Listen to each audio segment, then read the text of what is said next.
Okay, so if we even just begin here with some of the signage that you could see in this nation, including like this: we serve whites only, no Spanish or Mexicans, right? This kind of, we get the sense usually, often we encounter in school at some point, some of the racist past that Black Americans face, but maybe not seeing all of this, right? So we can look to, really, when discussing this topic, we have to address instances of racial terror, racial terrorism. So this list is certainly not exhaustive, but just to give you some ideas here.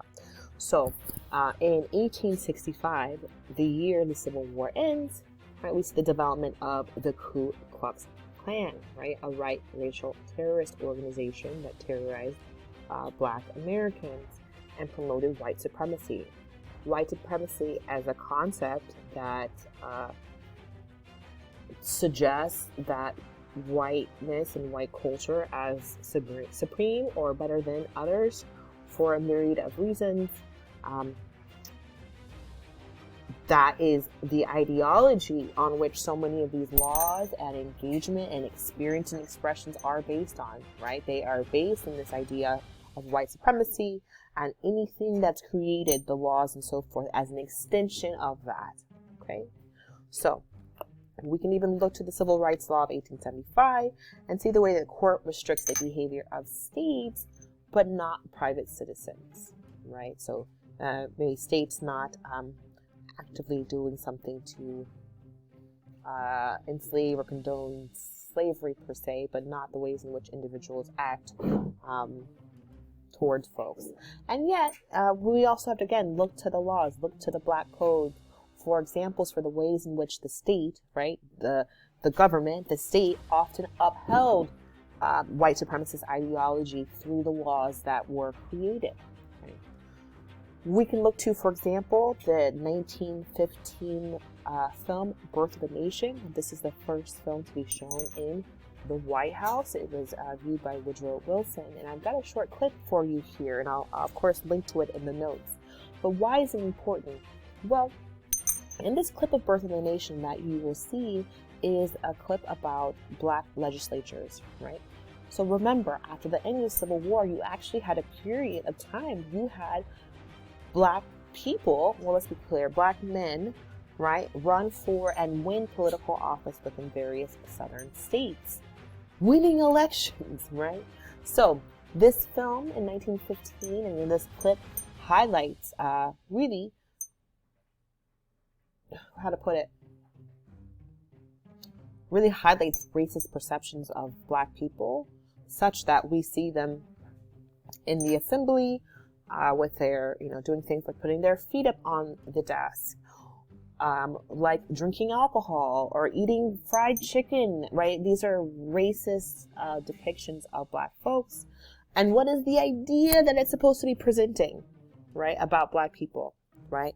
We also see, this is a short clip, you can find on YouTube the whole actual film, but in this clip we see Black legislators creating laws and white people being concerned about the laws that are being created.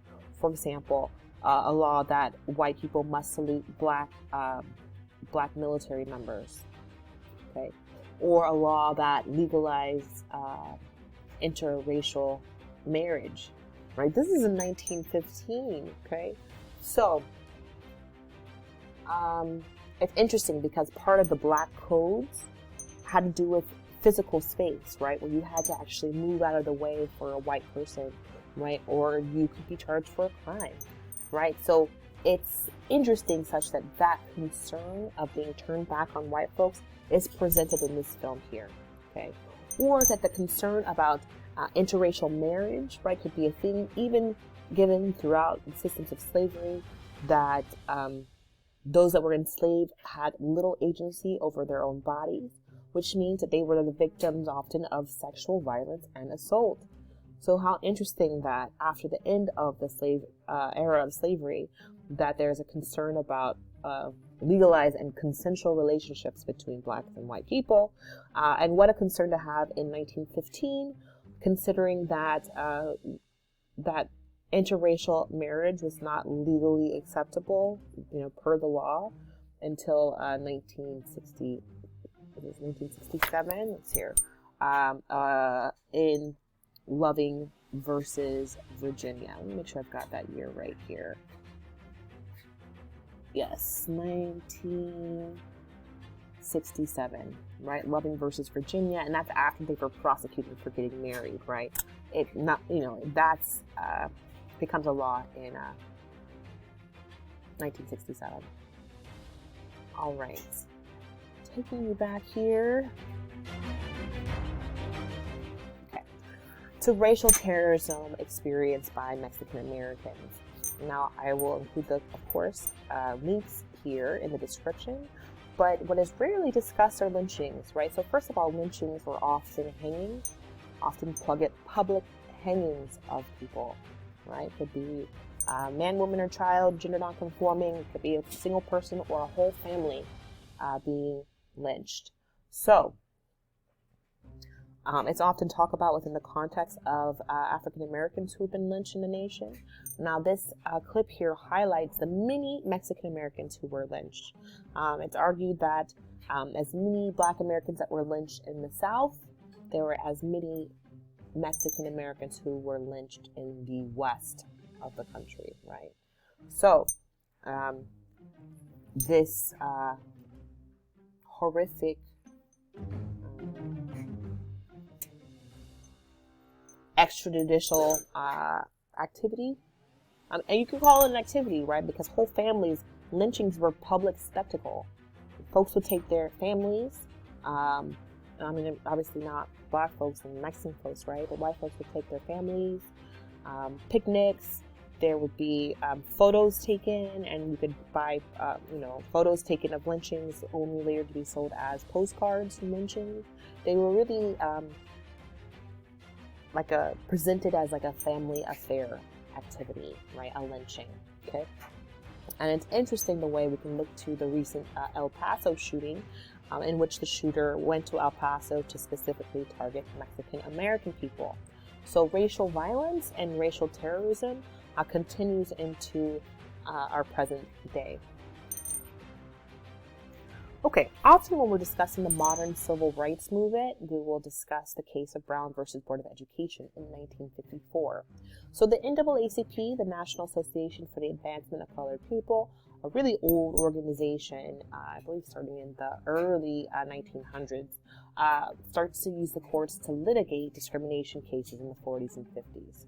So I got a link here about Brown versus Board of Education, right? And the families who were part of this case, okay, so that they could attend, schools in their neighborhoods, right, or any school, or a better, well-resourced school. So Brown versus Board of Education is really huge here because it desegregated schools, but it also overturned what we saw in Plessy versus Ferguson. You remember the idea of separate but equal.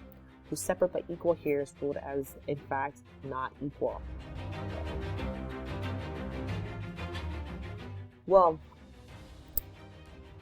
before Brown versus Board of Education, there was another case called Mendez versus Westminster in California. Okay, this is the case of the family of Sylvia Mendez and her family, who had pushed for her to be able to attend the local school, which was a white school. So just like we saw in other places, there were schools segregated by race, and there were schools for white students and Mexican schools for Mexican American students. Okay, so this case here helps set the precedent for the later Brown versus Board of Education case, and it's a local case here from California. Please check that out about Mendez versus Westminster. How are these things overcome, right? How is discrimination overcome? Of course, between the difference between de facto, right, and de jure, legalized systems, right, and systems that are in fact by tradition or habit. Well, there are a lot of different strategies, but one is procedural policies like busing that we've discussed, right? Desegregation, affirmative action, right? Think about the ways in which, if you're trying to look at inequality that exists, and particularly racial inequality that exists across our nation, you have to look to the approaches for equality, and even more than equality, the approaches for equity, right? Because doing something equal for everybody isn't necessarily equitable, because everybody has really different starting positions, right? So those are some ways it's overcome. And of course, there is a lot of room for thinking about how to overcome these policies and these experiences, even, or rather especially, as they persist in our current day.